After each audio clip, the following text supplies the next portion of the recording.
నల్గొండ జిల్లా డీసీసీ అధ్యక్షుడు కైలాష్ నేతతో ఉన్నాం మనం మాట్లాడదాం ఒకసారి. నమస్తే కైలాష్ అన్న. ముందుగా మీకు కంగ్రాచులేషన్స్. థ్యాంక్ యూ మైక్ టీవీకి, మీకు ప్రేక్షకులకు అందరికీ నమస్కారం. తెలంగాణ ఉద్యమంలో మీది చాలా కీలకమైన పాత్ర. మీకు రావాల్సిన అవకాశం అని చెప్పి చాలామంది చాలా రకరకాలుగా మాట్లాడారు. ఇదేనా మీకు రావాల్సిన పదవి, ఇంతకంటే పెద్దది రావాలని ఎక్స్పెక్ట్ చేసినాం మీరు?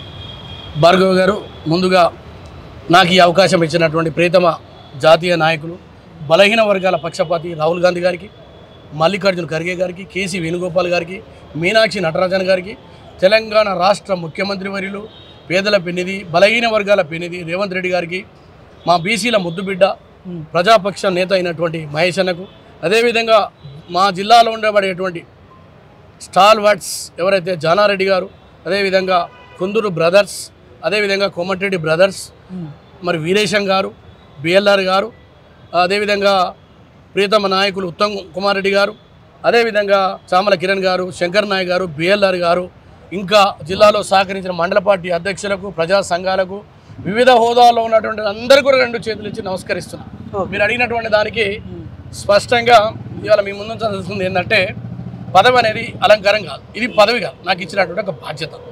కాంగ్రెస్ పార్టీలో ఆనాడు నేను కొనసాగడానికి కారణం, చేరడానికి కారణం, ముందు నుంచి మేము కాంగ్రెస్ పార్టీతోనే ఉన్నాం.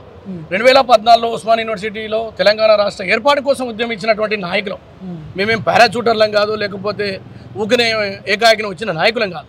తెలంగాణ రాష్ట్ర ఏర్పాటులో ఉండి కొట్లాడి పాల్వాయి గోవర్ధన్ రెడ్డితో మొదలుకొని, మేఘల రామస్వామితో మొదలుకొని, మధు యాచకుతో తెలంగాణ ఉద్యమంలో మమేకమై రాజగోపాల్ రెడ్డి గారి నాయకత్వంలో ఆనాడు పార్లమెంట్ సభ్యులు ఎవరైతే ఉద్యమిస్తున్నారో వాళ్ళ నాయకత్వంలో కాంగ్రెస్ పార్టీని విశ్వసించి శ్రీమతి సోనియా గాంధీ గారు తెలంగాణ ఇచ్చిన సందర్భంగా నేను శిరస్సు వంచి ఆమెకు రెండు చేతులు జోడించి మరి కాంగ్రెస్ పార్టీలో చేరడం ద్వారా నా రుణం తీసుకోవాలని ఆశతోటి కాంగ్రెస్ పార్టీలోకి వచ్చిన. మీరు అధ్యక్షుడు అయిన తర్వాత ఇప్పుడు లోకల్ బాడీ ఎన్నికలు రాబోతుంది. ఇది మీకు ఒక టాస్క్ అని చెప్పాలి. సరే, నల్గొండ ప్రాంతం అంటే కాంగ్రెస్ కంచుకోట, ఇదంతా పక్కన పెడితే మీ మీద కూడా చాలా పెద్ద బాధ్యత ఉండబోతుంది. మీ ఆధ్వర్యంలో ఎట్లా ఉండబోతున్నాయి? నా ఆధ్వర్యం ఏముండదు, ఎందుకంటే అక్కడ ఉన్నటువంటి పెద్దల యొక్క సలహాలు, ఇప్పటికే కాంగ్రెస్ పార్టీకి సంబంధించిన వాళ్ళకు భయ ఉన్నాము. ఇక రాబోయేటువంటి రోజుల్లో తెలంగాణ రాష్ట్రంలో రేవంత్ రెడ్డి గారి నాయకత్వంలో ఇవాళ సంక్షేమ కార్యక్రమాలు, సన్న బియ్యం తిన్నోళ్ళంతా మాకు ఓటేస్తారు.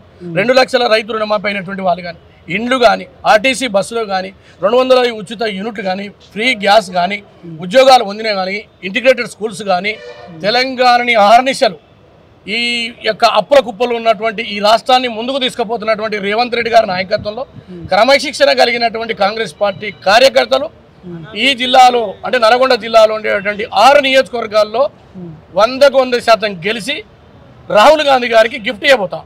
ఓకే, అక్కడ ఉన్నటువంటి కాంగ్రెస్ పార్టీ జిల్లా ఆఫీస్ స్టిల్ ఇప్పటికీ తాళాలు వేసి ఉంది. దానికి మీరు అపాయింట్ అయిన తర్వాత అక్కడ ఎట్లాంటి మార్పులు చేర్పులు చేయబోతున్నారు? మీరు గమనించాలి, ప్రజానాయకుడు అయినటువంటి మా కోమటిరెడ్డి వెంకరెడ్డి గారి ఇల్లే కాంగ్రెస్ పార్టీ గత 20 సంవత్సరాల నుంచి అదే కొనసాగుతుంది.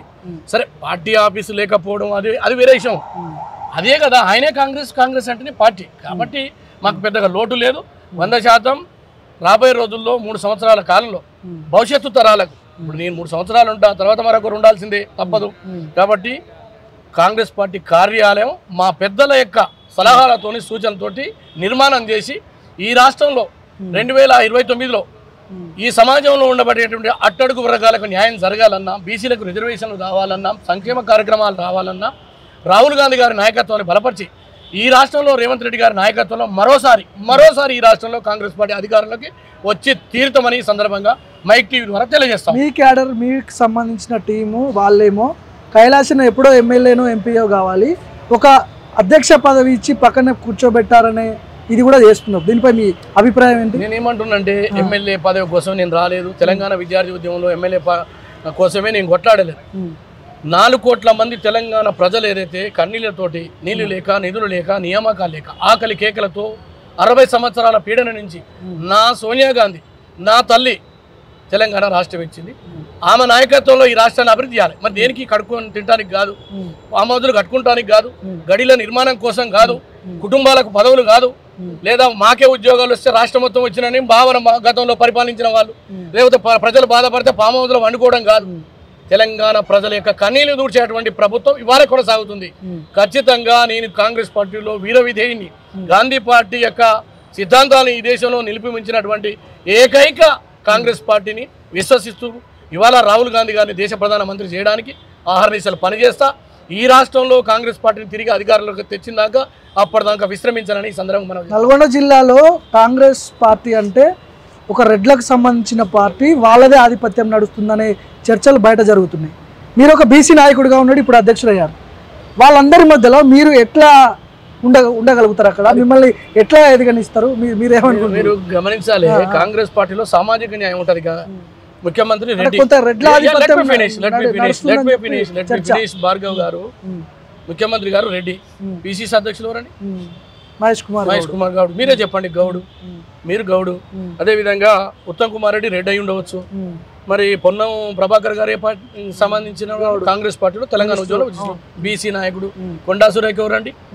తర్వాత ఎస్సీలకు 4 వచ్చినాయి కదా, 2 మాలలు 2 మాదిగలు.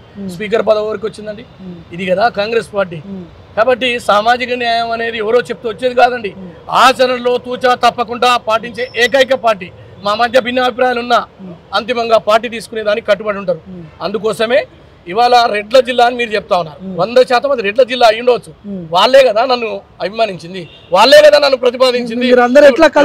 రాజగోపాల్ రెడ్డి గారు అక్కడ చేర్చుకున్నాడు, మా కోమటిరెడ్డి వెంకరెడ్డి నన్ను అక్కడ చేర్చుకున్నాడు, జానారెడ్డి గారు, రఘువీరెడ్డి గారు, చామల కిరణ్ రెడ్డి గారు, బిఎల్ఆర్ గారు, అదేవిధంగా మా వీరేశం అన్న, అందరూ ఒక బలహీన వర్గాల బిడ్డగా నాకు అవకాశం ఇచ్చారంటే బీసీల కోసం ఇలే.